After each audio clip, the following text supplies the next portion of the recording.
वो इंटरनेट के दौर के पैदाइशी बच्चे हैं। मशीनें अंतिम रूप से इंसान को हराने वाली हैं। खट से उसको मोबाइल फोन दे दिया। किताब जब पहली बार देखते हैं, किताब पे ऐसे ऐसे करते हैं, इसको बोलते हैं सेक्सटॉर्शन। तो फिर कपड़े उतार वीडियो कॉल पे। हमारे बच्चों की सबसे बड़ी उपलब्धि भी, सबसे बड़ी चिंता भी ये है कि वो इंटरनेट के दौर के पैदाइशी बच्चे हैं। हमारी जनरेशन वो है जिसने सारे चेंजेस को देखा। हम लोग दुनिया के सबसे रोचक जनरेशन के लोग हैं, जो मेरी जैसी उम्र के लोग हैं, 40-50। मैं 50 का हूँ, आप तो 40-30 के लग रहे हैं देखने में। तो मतलब जो 40-50-55 की उम्र के लोग हैं, इतनी इंटरेस्टिंग जनरेशन इस दुनिया के इतिहास में कोई नहीं है जितनी हमारी है। हम जब पैदा हुए तो टेलीविजन आने वाला था। टेलीविजन हमारे दौर में 1975 में पैदा हुआ भारत में। टेलीविजन से लेकर फिर कलर टीवी, फिर वीसीआर, वीसीपी, वहां से होते होते फोन जिसमें घुमा घुमा के फोन करना पड़ता था। फिर थोड़े अच्छे फ़ोन होने लगे, वायरलेस होने लगे। मोबाइल फ़ोन पहली बार जिसमें इनकमिंग आउटगोइंग 16 रुपए पर मिनट हुआ करती थी। वो ऐसे फ़ोन बटन वाले जिनसे आप कील भी ठोक सकते हैं, ऐसे फ़ोन हुआ करते थे। कितने साल के बाद पहली बार स्मार्टफ़ोन आने शुरू हुए, फिर पता लगा कि फ़ेसबुक भी कुछ होता है, फिर पता लगा व्हाट्सएप भी कुछ होता है, फिर पता लगा कि रोबोटिक्स भी होने लग गया है, फिर पता लगा आर्टिफ़िशियल इंटेलिजेंस भी होने लगी है।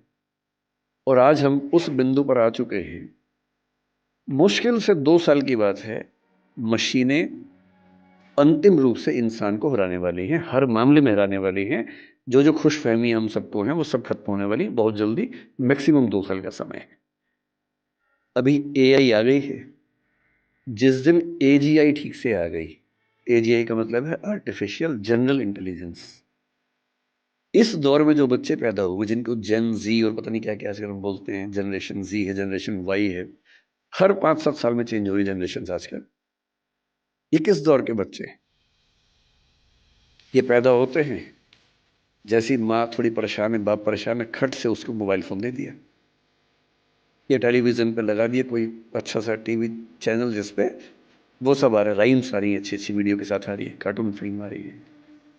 और बच्चे को पता लग गया कि एक मेरा बाप है, एक मेरी माँ है, और एक इन दोनों से ज़्यादा इंटरेस्टिंग एक और है, ये बड़ा-सा, इसमें हमेशा बढ़िया चीज़ें आती हैं। ये तो कभी-कभी गुस्सा करते हैं, ये वाला ज़्यादा अच्छा है। तो टीवी पे ज़्यादा उसको मज़ा आने लगता है। अब रात को सो रही है माँ, तो टीवी भी नहीं है, तो फिर फ़ोन दे दिया, फिर बच्चा फ़ोन में।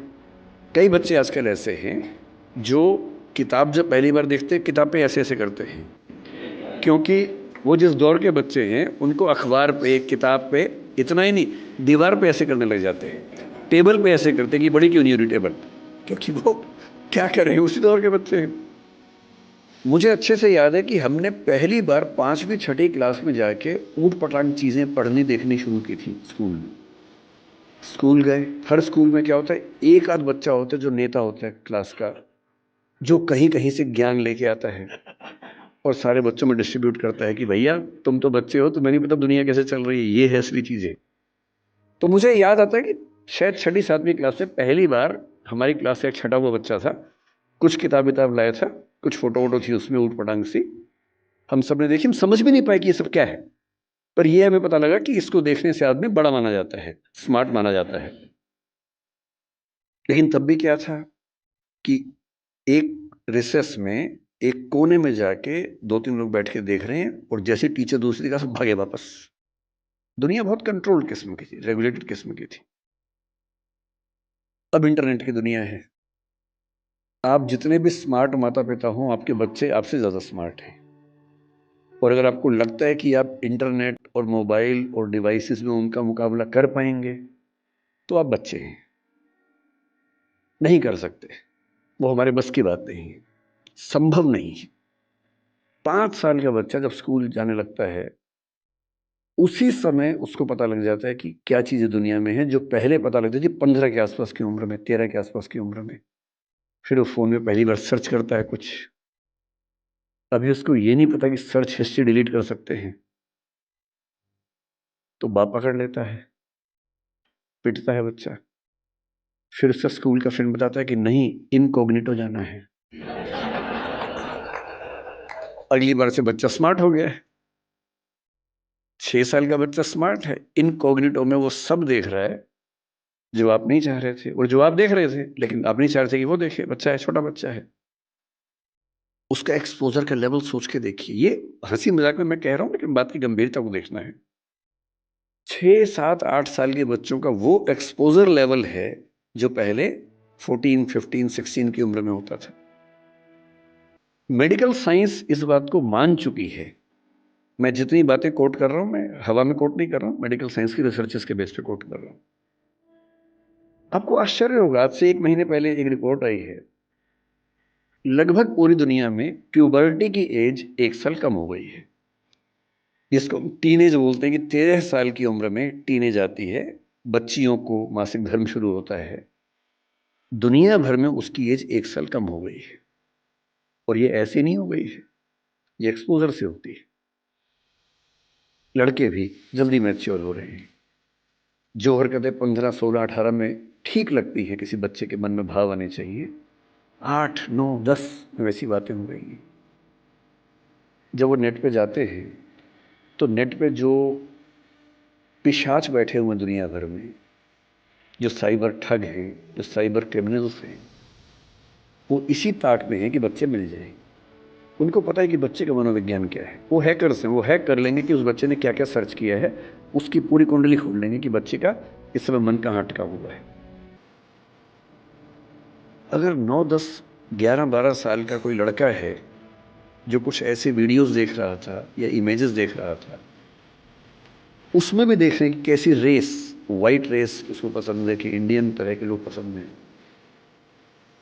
फिर उनकी तरफ से उसी रेस का वैसा ही सुंदर दिखने वाला व्यक्ति, फीमेल, और यदि कोई बच्ची है तो मेल, उससे इंटरेक्शन शुरू करेगा, उससे बातचीत होने लगेगी। धीरे धीरे उसको वो उलझाएगा अपनी बातों में। वो बच्चा तो माँ बाप से छुप के कर रहा है सब, माँ बाप को पता ही नहीं है। और फिर वो उस बच्चे को प्रलोभन बहुत बड़े बड़े मिलेंगे। आपको ये सब नहीं पता है तो पता होना चाहिए, बहुत बड़े रैकेट चल रहे हैं इस समय दुनिया में। 11-12 साल का एक लड़का अपने कमरे में लैपटॉप पे वीडियो चैट कर रहा है, शायद एक ऑस्ट्रेलियन लड़की से जिसकी उम्र 21, 22, 25 साल है, और वो उससे मीठी मीठी बातें कर रही है। और फिर वो उससे कह रही है कि देखो, तुम इतने सुंदर हो, मैं तुम्हें देखना चाहती हूँ, तुम भी मुझे देखो। फिर वो अपने थोड़े से कपड़े उतारती, उसको कहती है कि तुम भी ऐसा, वो तो प्रोफेशनल है, तुम भी ऐसा करो। और वो बच्चा, जिसको कुछ नहीं पता कि ये दुनिया कैसी है, वो कुछ कर बैठता है। और ये पूरा वीडियो रिकॉर्ड हो रहा है। और जैसी ऐसी चीज होती है, उसके बाद खट से मैसेज आता है कि अगर 2 घंटे में इस अकाउंट में $500 जमा नहीं किए तो ये वीडियो क्लिप तुम्हारे पापा, मम्मी, तुम्हारा इंस्टा अकाउंट मेरे पास है, इंस्टा अकाउंट में जितने तुम्हारे फ्रेंड्स हैं उन सबके पास चला जाएगा, सबके ईमेल आईडी मेरे पास है। इसको बोलते हैं सेक्सटॉर्शन। और ये इस समय टीनेजर्स की दुनिया की सबसे बड़ी क्राइसिस है। बड़ी बात नहीं है कि हम में से किसी का बच्चा झेल चुका हो। और ये ध्यान रखना है कि किसी बच्चे के साथ ये करने के लिए वीडियो रिकॉर्डिंग की जरूरत भी नहीं है। हम एआई के जमाने में हैं, डीप फेक से कुछ भी हो सकता है। किसी आर्टिफिशियल इंटेलिजेंस जो फोटोग्राफी बेस्ड ऐप है, सिर्फ इतना उसको कहना है कि ये फोटो है, सिंपल फोटो, स्कूल की फोटो, पासपोर्ट साइज फोटो, उसको देनी है और कहना है कि इस फोटो को एक ऐसी फोटो में तब्दील कर दो कि ब्लैकमेल किया जा सके। और एक और टेक्नोलॉजी जो भी पब्लिक डोमेन में नहीं आई है, कभी भी आ सकती है लेकिन बन चुकी है, वो क्या करती है, एक फोटो देनी है और प्रॉम्प्ट देना है कि इस फोटो के बेस पे वीडियो बनाओ और वीडियो में ये होना चाहिए। आप जो चाहेंगे वीडियो बन जाएगा, आपका ही बन जाएगा। आप वो नहीं है। और आप क्या, इस दुनिया के बड़े बड़े टेक्निकल एक्सपर्ट्स नहीं बता पाएंगे कि ये वीडियो नकली है। इसको डीप फेक कहते हैं आजकल, डीप फेक। और ये आज नहीं तो कल हम सबके बच्चों को झेलना है।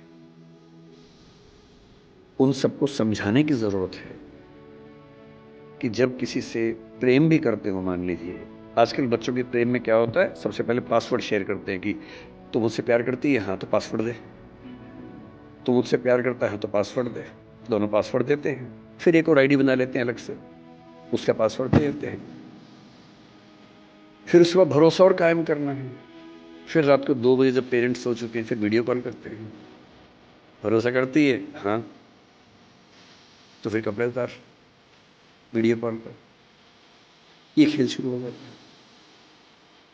अपने बच्चों को समझाना है, दुनिया का कोई भी इंसान कितना भी भरोसेमंद हो, ऐसी गलती ना करे। और एक बार इंटरनेट पर चली गई तो दुनिया की कोई ताकत उसको परपेचुअल मेमोरी से डिलीट नहीं कर सकती। वो दुनिया के इतिहास में जब तक दुनिया रहेगी, वो फोटो रहेगी, वो वीडियो रहेगा। कोई नहीं छिप पाएगा, कोई बच नहीं पाएगा। और जब बच्चे इस दौर से निकलते हैं, उनको एंजाइटी होती है, डिप्रेशन होता है, और उस समय उनको ज़रूरत होती है किसी ऐसे व्यक्ति की जो उनसे ठीक से बात करे, उनको समझे।